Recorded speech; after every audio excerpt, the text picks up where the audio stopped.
نحمدہ و نصلی علی رسولہ الکریم۔ السلام علیکم ورحمۃ اللہ وبرکاتہ۔ آج ہم انشاءاللہ یا کے بارے میں پڑھیں گے جو عربک الفابیٹ ہے۔ آپ عربک میں دو طرح کی یا سے واقف ہیں۔ ایک وہ یا جس کے نیچے دو نقطے ہوتے ہیں اور وہ لفظ کے آخر میں آتا ہے، اسے کہتے ہیں الیا المتطرفہ۔ یہ کسی بھی دوسری یا کی طرح پڑھی جاتی ہے، یعنی اس کی جو اینڈنگ ساؤنڈ ہے وہ ای ہوتی ہے، یا تو یا ہوتی ہے یا ای ہوتی ہے، جیسے فی، تجری، یہدی۔ ایک یا اور بھی ہوتی ہے اور وہ بنا نقطوں کے لکھی جاتی ہے۔ اس یا کو آپ کہتے ہیں الالف المکسورہ۔ الالف المکسورہ اس کو اس لیے بھی کہتے ہیں کیونکہ یہ یا ایسی ہے جس کے اوپر کھڑا الف لکھا جاتا ہے اور یہ آ کی اینڈنگ ساؤنڈ پر ہوتا ہے، یعنی اس کے آخر میں آ کی آواز آتی ہے، جیسے مصطفیٰ، اعلیٰ، خدا۔ لیکن قرآن میں آپ کو ایک ہی یا ملے گی اور وہ ہے الف مکسورہ۔ آپ کو جو یا ہے دو نقطے والی وہ نہیں ملے گی۔ تو لہذا ذہن میں سوال یہ بھی آ سکتا ہے کہ ساری جگہ جہاں جہاں یا بنا نقطوں کے آئے گا، کیا وہاں پر ہم اس کو الف مکسورہ کی طرح پڑھیں گے، اور کیا سبھی جگہ ہمیں آ کی ساؤنڈ دینی ہے؟ ظاہر سی بات ہے یہ ایسا بالکل نہیں ہے، کیونکہ کچھ کو ای کی طرح پڑھیں گے اور کچھ کو آپ یا نارمل یا کی طرح پڑھیں گے، اور کچھ جگہ آپ الف مکسورہ کی طرح اس کو آ کی ساؤنڈ پر ختم کریں گے۔ اگر یہ بات ہے، مثال کے طور پہ اگر یہ چیز سامنے آ رہی ہے کہ قرآن میں مختلف طریقے سے ایسا کیوں لکھا گیا ہے، کیوں دو طرح کی مختلف آوازوں کے لیے ایک ہی حرف کو استعمال کیا گیا ہے، تو اس کا جواب یہ ہے کہ دیکھیے شروع میں دونوں کے لیے الیا المتطرفہ اور الالف المکسورہ کے لیے ایک ہی ویریشن تھا، یعنی ایک ہی حرف تھا، اور وہ تھا یا، جو کہ جس کے نیچے نقطے نہیں لگے ہوئے تھے۔ لیکن لفظ اور موضوع کے حساب سے اس زمانے میں لوگ جو تھے اس کو سلیکٹ کر لیتے تھے کہ کیسے ہمیں اس کو ادا کرنا ہے۔ الف مکسورہ آ کی آواز کے ساتھ پڑھتے تھے اور یا کو ای کی آواز دیتے تھے، اور آپ یعنی اس سے اندازہ کر سکتے تھے کہ یہاں پر ہم اینڈنگ ساؤنڈ کیا استعمال کرنے والے ہیں، الف مکسورہ کی طرح پڑھیں یا نارمل دو نقطوں کی یا کی طرح پڑھیں۔ جیسے ہمارے پاس ایک جملہ ہے یجلس علی الکرسی، تو یہاں پر ہم نے دیکھا کہ تین ایسے لفظ آ رہے ہیں جس کے آخر میں یا آ رہی ہے، اور تینوں جگہ ہم نے جملے کی مناسبت سے اس کا سلیکشن کیا، اینڈنگ ساؤنڈ کا سلیکشن کیا ہے، اور تینوں مختلف طریقے سے پروناؤنس ہو رہی ہیں، ٹھیک ہے۔ تو یہاں پر ہم اندازہ کر سکتے ہیں کہ کس کو کس طریقے سے پڑھنا ہے۔ تو یہاں پہ یہ ضروری نہیں کہ ہم دو نقطے ہوں تبھی اس کو ہم صحیح طریقے سے ادا کریں گے، اور یہ آپ دیکھیں گے کہ جملے کے کانٹیکسٹ کے حساب سے بھی بالکل صحیح بیٹھے گا اور آپ کچھ سینس بھی بنے گا۔ تو کافی وقت سے یا کا جو سمبل تھا الیا المتطرفہ اور الالف المکسورہ کے لیے استعمال ہو رہا تھا، یعنی ایک ہی یا جو تھی وہ استعمال ہو رہی تھی دونوں کے لیے۔ لیکن جیسے جیسے عربک ایکسپورٹ ہوئی، دوسرے ملکوں میں پہنچی، تو جو نان عربس تھے، جو کہ عربی زبان سے واقف نہیں تھے، ان کو پڑھنے میں دقت ہوئی، تو پھر وہاں پر ان کی سہولت کے لیے یا کو انٹروڈیوس کیا گیا دو نقطوں کے ساتھ، تاکہ وہ لوگ بآسانی اس میں فرق سمجھ سکیں۔ لیکن ایسا کیوں ہے؟ ایسا اس لیے کیونکہ ان میں سے زیادہ تر لوگوں کو صرف عربی پڑھنا آتی تھی، یعنی ان کو جو تھا کانٹیکسٹ پتہ نہیں ہوتا تھا۔ اسی وجہ سے اب دونوں ویریشن دیکھتے ہیں آپ آج کل کے دور میں پائی جاتی ہیں، اور لیکن اس کے بعد بھی آپ ہی دیکھیں گے کہ قرآن مجید میں اور بہت سی جو قدیم عربک کی کتابیں ہیں، یعنی پرانی عربک کی کتابیں، اس میں کوئی تبدیلی نہیں کی گئی ہے، یا اوریجنل فارم کے اوریجنل سمبل کو ابھی تک برقرار رکھا گیا ہے۔ تو اس ایپیسوڈ میں انشاءاللہ ہم یہی سیکھیں گے کہ یا کو کب یا اور ای کی طرح پڑھیں گے آپ، یعنی اینڈنگ ساؤنڈ دیں گے، اور کب آپ اس کو الف مکسورہ کی طرح یعنی آ کی ساؤنڈ دیں گے۔ قرآن میں یا تین طریقے سے پائی جاتی ہے۔ نمبر 1، یا کے اوپر یا نیچے تشکیل ہوگی۔ نمبر 2، یا کے اوپر کھڑا الف ہوگا۔ نمبر 3، یا جس کے اوپر یا نیچے کچھ نہیں ہوگا۔ پہلے کانسیپٹ پر اگر ہم غور کریں تو یا کے اوپر تشکیل کا مطلب ہے، جیسے آپ کی اسکرین پر ہے دمہ، یا کے اوپر دمہ ہے، یا کے اوپر فتح ہے، یا کے نیچے کسرہ ہے، یا کے اوپر سکون ہے، یا تنوین ہے، دو زبر دو زیر یا دو پیش کی شکل میں، یہ تشکیل کہلائے گی۔ اس کیس میں اس کو یا ای کی طرح ہم پڑھیں گے۔ مثال طور پہ آپ کے اسکرین پر ہے سورہ بقرہ کی آیت یہاں آپ کے اسکرین پر جو ورڈ ہے وہ ہے فمن تبع ہدائی. اگر ہم اس کے اوپر رکتے ہیں تو اس کو ہم پڑھیں گے ہدائی. لیکن اگر ہم اس کو لگاتار پڑھیں گے تو پڑھیں گے فمن تبع ہدایا فلا خوف علیہم. تو ہم پھر یہاں پر اس کو ہدایا پڑھیں گے. یہاں پر جو لفظ ہدایا ہے اس کو اگر ہم رکتے ہیں تو ہدائی، اور اگر ہم اس کو لگاتار پڑھتے ہیں تو ہدایا پڑھیں گے.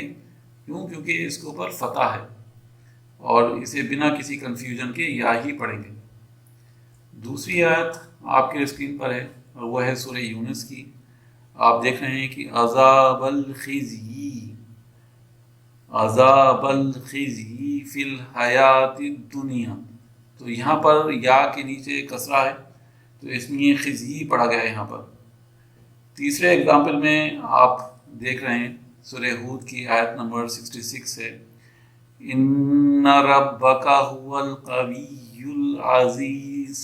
اب یہاں پر آپ جب اس کے اوپر رکیں گے تو پڑھیں گے ان ربک هو القوی، هو القوی.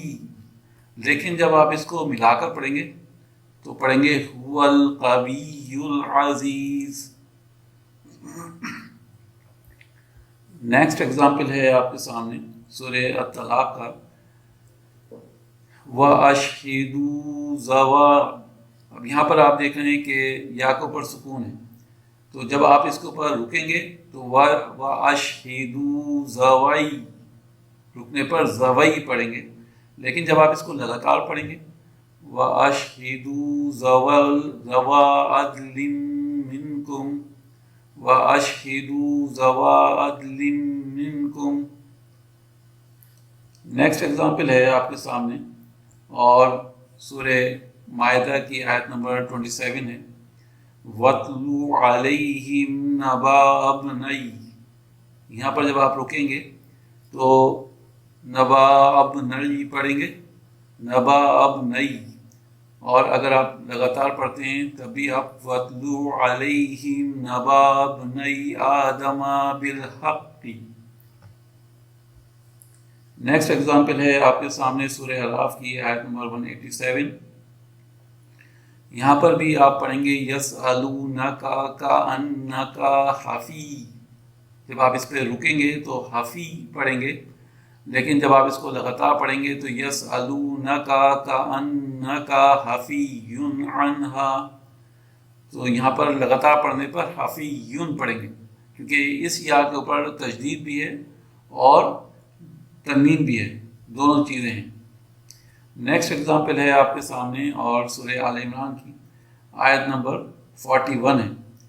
یہاں پر آپ وَاذْكُرْ رَبَّكَ كَثِيرًا وَسَبِّحْ بِالْعَشِيِّ وَالْإِبْكَارِ. اب آئیے سیکنڈ کانسیپٹ کو آپ کہتے ہیں الالف الخنجریہ. اس کو آپ ڈیگر الف بھی کہتے ہیں. اس کے بارے میں جیسے ہم ڈسکس کر رہے تھے کہ جب یا کے اوپر کھڑا الف ہو جس کو کہتے ہیں الف الخنجریہ، تو اسے ہم الف کی طرح پڑھیں گے، الف کی طرح پروناؤنس کریں گے. اسی وجہ سے اس کو الف مقصورہ بھی کہتے ہیں. جیسے آپ ایگزامپل میں دیکھ سکتے ہیں سورہ بقرہ کی ختم اللہ علی قلوبہم وعلی سمعہم وعلی ابصارہم غشاوہ. تو یہاں آپ نے دیکھا کہ تینوں جگہ الف مقصورہ یعنی کھڑا زبر کے ساتھ آیا ہے. اسی وجہ سے ہم نے علی قلوبہم وعلی سمعہم وعلی ابصارہم پڑھا. اس میں جو نوٹ کرنے والی بات یہ ہے کہ یہاں پہچان کرا رہا ہے کہ یہاں پر الف ہے، ٹھیک ہے، تو یہ ہمیں ذہن میں رکھنا ہے. نیکسٹ ایگزامپل ہے ہمارے سامنے سورہ بقرہ کا. یہاں پر بھی آپ دیکھ رہے ہیں وَالضَّلَالَةَ بِالْهُدَىٰ. اب یہاں پر بالہدا جو ہے وہ یا کے اوپر زبر ہے، ٹھیک ہے، تو اسی وجہ سے ہم اس کو الف مقصورہ کی طرح پڑھیں گے وَالضَّلَالَةَ بِالْهُدَىٰ فَمَا رَبِحَتْ. تو یہ سیکنڈ کانسیپٹ الحمدللہ یہاں پر کمپلیٹ ہوا۔ اب آئیے تھرڈ کانسیپٹ، جس میں آپ دیکھ رہے ہیں کہ ہم نے کہا تھا کہ یا کے اوپر یا نیچے کچھ بھی نہیں ہوگا، لیکن جب بھی آپ دیکھیں گے یا کے اوپر یا نیچے کچھ نہیں ہوگا، اس کیس میں یا کو پڑھنے کے لیے اس کے پہلے لیٹر کو دیکھنا پڑے گا۔ اگر پہلے لیٹر پر آپ دیکھ رہے ہیں کسرہ ہے، تب اس کا مطلب ہے کہ اس کو آپ یا کی طرح پڑھیں گے، اور اس کی جو اینڈنگ ساؤنڈ ہوگی وہ یا تو یا ہوگی یا ای ہوگی، اس کی طرح پروناؤنس کریں گے۔ لیکن اس سے پہلے والے حرف کے اوپر اگر فتح ہے تو اس کا مطلب یہ ہے کہ یہ الف مقصورہ ہے، اور اس کو آپ الف کی طرح پڑھیں گے، جیسے آپ کے اسکرین پر ہے قولا غیر الذی قیل لہم۔ تو الذی میں آپ دیکھ رہے ہیں کہ یا بنا کسی حرکت کے ہے، نہ تو اس کے اوپر نہ نیچے زبر فتح یا کسرہ ہے، تو لیکن اس سے پہلے حرف کے اوپر ہم دیکھ رہے ہیں کہ کسرہ ہے، تو اسی وجہ سے ہم نے اس کو الذی پڑھا۔ دوسرے کیس میں آپ دیکھیں گے نیکسٹ ایگزامپل میں، تو یہاں پر آپ دیکھ رہے ہیں وَہُدُوا إِلَى الطَّيِّبِ، تو یہاں پر بھی آپ الف مقصورہ کہیں گے اس کو، کیونکہ یہاں پر یا کے اوپر یا نیچے کچھ نہیں، لیکن اس کے پہلے جو لیٹر ہے لام، اس کے اوپر فتح ہے، تو جب آپ یہاں پر رکیں گے تو الف مقصورہ پڑھیں گے، جیسے میں نے ابھی پڑھا وَہُدُوا إِلَى الطَّيِّبِ۔ الا اگر آپ رک رہے ہیں تو الا، لیکن جب آپ ملا کے پڑھ رہے ہیں تو وَہُدُوا إِلَى الطَّيِّبِ، إِلَى الطَّيِّبِ پڑھیں گے، لیکن آپ اس کو إِلَى الطَّيِّبِ نہیں پڑھیں گے، کیونکہ یہاں پر اتقاء ساکنین، جیسے آپ کے اسکرین پر آپ دیکھ سکتے ہیں لکھا ہوا ہے کہ دو حرف سکون کے ساتھ آ رہے ہیں، تو اس لیے اس کو ہم کھینچیں گے نہیں، لیکن إِلَى الطَّيِّبِ پڑھیں گے۔ نیکسٹ ایگزامپل ہم لیتے ہیں، اور وہ ہے سورہ توبہ کی آیت نمبر 60۔ اس میں بھی آپ دیکھ رہے ہیں وَفِي الرِّقَابِ۔ اب فی ہم کیوں پڑھ رہے ہیں؟ اب دیکھیے یا کے اوپر کوئی حرکت نہیں ہے، لیکن یا سے پہلے ہم دیکھ رہے ہیں فا کے نیچے کسرہ ہے، ٹھیک ہے، فا کے نیچے جو ہے وہ کسرہ ہے، تو اس لیے ہم اس کو پڑھ رہے ہیں وَفِي الرِّقَابِ۔